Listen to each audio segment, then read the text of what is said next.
Et bonjour tout le monde, bienvenue dans ma 9e vidéo de mon défi 30 vidéos 30 jours qui parle de rédaction web et du métier de rédacteur et des débutants, etc.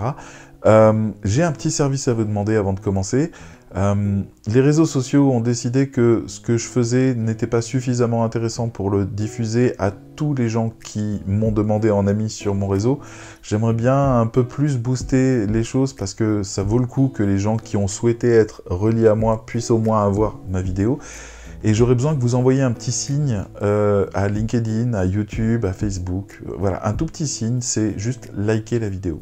Je sais, peut-être que vous auriez aimé avoir un choix arbitraire sur la question, mais là, il ne s'agit pas de vous demander si vous aimez, il s'agit juste de me donner un petit coup de pouce pour que les réseaux sociaux se rendent compte qu'il se passe quelque chose et qu'ils mettent un peu plus ma vidéo en avant et les prochaines à venir. Vous m'aideriez beaucoup, je comprendrai que vous le fassiez pas, il n'y a pas de problème, mais en tout cas, merci à celles et ceux qui vont le faire. Merci. Je commence tout de suite ma vidéo. Comment choisir son matériel pour débuter en rédaction web? Alors on pourrait se contenter de répondre « choisis un bon ordinateur et une bonne connexion internet ». Bon, on va essayer d'aller un tout petit peu plus loin, mais pas trop s'étendre non plus, je ne veux pas vous bouffer trop de temps avec ça. D'abord le matériel. Alors, ça peut être un PC, ça peut être un Mac. Je vais essayer de défoncer 2-3 idées au passage. D'abord, vous avez besoin de demander quoi à votre ordinateur? Moi, je lui demande 3 choses. Un clavier confortable, un écran confortable et une fluidité. Et bien sûr, le fait qu'il soit compatible avec les logiciels dont j'ai besoin. Mais une fluidité. J'ai besoin de ne pas aller prendre ma douche au moment où j'ai cliqué sur le navigateur pour le temps qui s'affiche. J'ai besoin que ça soit fluide. On obtient ça, par exemple, sur les Mac, à partir de des Mac qui datent de 2013. J'en ai un qui date de 2013, que vous pourriez acheter 300 balles. Aujourd'hui, un MacBook Pro qui était du haut de gamme en 2013, il est super fluide. Il marche très bien. Donc, sortez-vous de la tête qu'il vous faut quelque chose de récent, quelque chose de fluide avec un bon clavier qui marche, avec un bon écran, c'est parfait. D'accord? C'est parfait. Vraiment. Hein. Et il faut que vous ayez accès aussi à tous les sites dont vous avez besoin. Si vous avez un ordinateur qui date de 2006, probablement que les navigateurs ne fonctionnent plus dessus et que vous n'aurez pas accès à, par exemple, Dropbox, ce genre de choses peut poser des problèmes dans votre organisation. Donc, investissez intelligemment. N'essayez pas forcément de faire de l'économie tout de suite en achetant des ordinateurs qui seraient bas de gamme. Je recommande personnellement que vous achetiez du matériel d'occasion haut de gamme, mais d'il y a plusieurs années. Parce que ça devient du moyen de gamme aujourd'hui, et souvent ils sont encore compatibles avec tout, et vous aurez quelque chose qui aura des très bonnes finitions et suffisamment de puissance pour faire votre travail. N'achetez pas le bas de gamme d'aujourd'hui, achetez le haut de gamme d'hier. Voilà, c'est ma recommandation. Ensuite, je vais parler des logiciels. Alors bien sûr, traitement de texte, pour moi, c'est Word, mais en même temps, j'écris beaucoup mes textes d'abord sur Pages parce que c'est plus confortable, plus fluide, c'est aussi synchronisé avec mon téléphone ou ma tablette, et ça fait que j'ai plus de flexibilité et mon approche est plus fluide du texte et du traitement de texte. Mais après, je colle tout dans Word et je livre en format Word sorti d'un logiciel Word. Alors même chose, Word, ça coûte cher. Moi, personnellement, j'ai acheté la licence d'une université américaine qui en avait acheté 10 000 et qui en avait pas besoin d'autant. On trouve ça notamment sur Rakuten, où en recherchant, vous tombez sur des licences où on vous dit hey, « file-moi 10 € et je t'envoie le code ». 10 €, tentez le coup. Regardez les commentaires, tentez le coup. Moi, ça fait 2 ans maintenant que j'ai ce truc-là, c'est un code illimité. Et je crois que j'ai tous les logiciels des suites professionnelles avancées de Microsoft, et ça m'a coûté 10 balles. Voilà, donc sortez-vous de la tête que Word est cher, il y a des licences qu'on peut acheter moins cher ailleurs. Après, un correcteur, oui, alors il y a régulièrement des gens qui s'organisent pour acheter des licences Antidote ensemble. Antidote, on en pense ce qu'on veut, c'est vraiment bien pour enlever toutes les coquilles et pour faire une première relecture avant livraison. Il y a d'autres logiciels qui font ça, Antidote se démerde plutôt bien et vous pourriez l'avoir entre 30 et 50 € si vous l'achetez en groupe avec d'autres. Sinon, je crois que c'est aux alentours de 100 balles pour une licence. Alors, c'est pas annuel, mais c'est... voilà, Antidote 9, c'est pas Antidote 10. Vous payez juste Antidote 9. Donc voilà.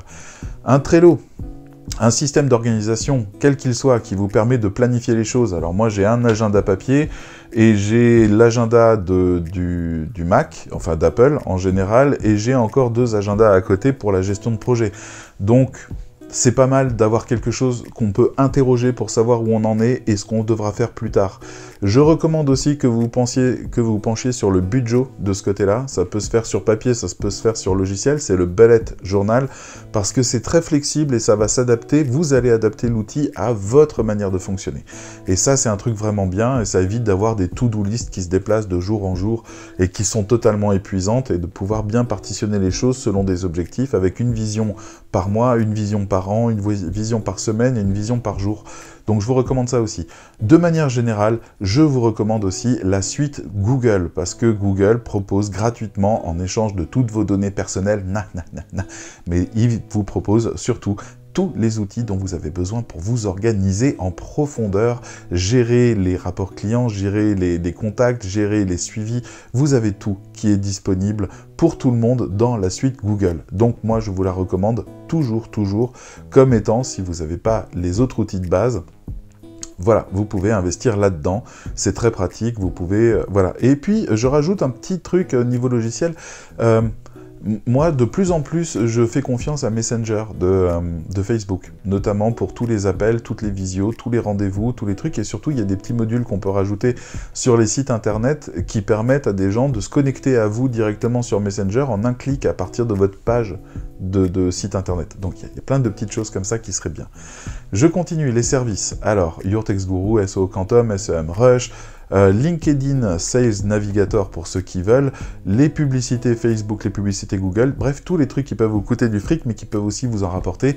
Une chose importante, abonnez-vous à plusieurs, d'accord? Il y a des groupes Facebook, et sans doute ailleurs, mais je connais les groupes Facebook, où des gens passent des annonces en disant, voilà, on est 5 à vouloir se rassembler autour de telle offre ou de telle autre, et partager le compte, eh ben, ça vous coûte plus que 10 balles par mois pour avoir un service qualité.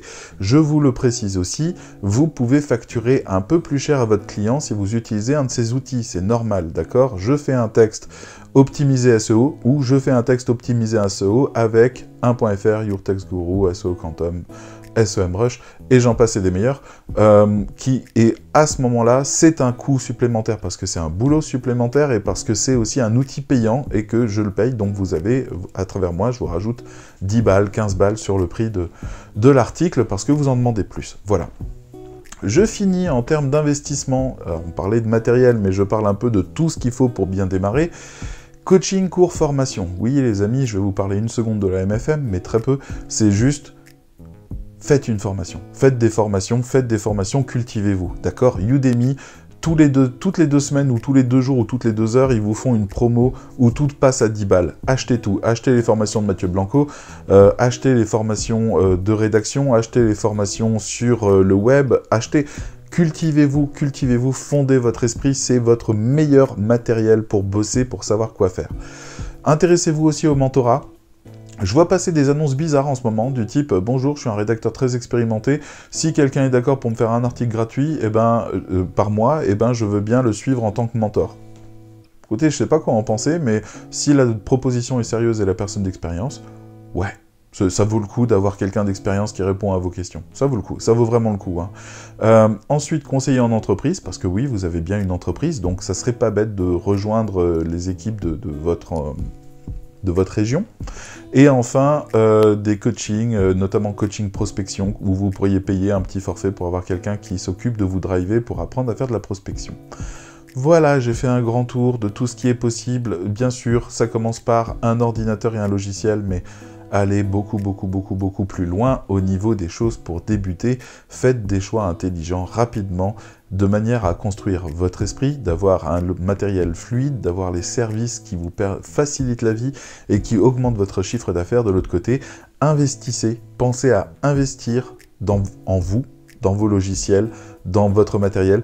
Investissez parce que c'est votre succès de demain. D'accord? Ne mettez pas tout votre fric, mais n'ayez pas peur de sortir des solutions gratuites pour aller vers quelque chose qui va vraiment vous simplifier la vie. J'en ai fini pour aujourd'hui. Je vous dis à bientôt. Bye bye.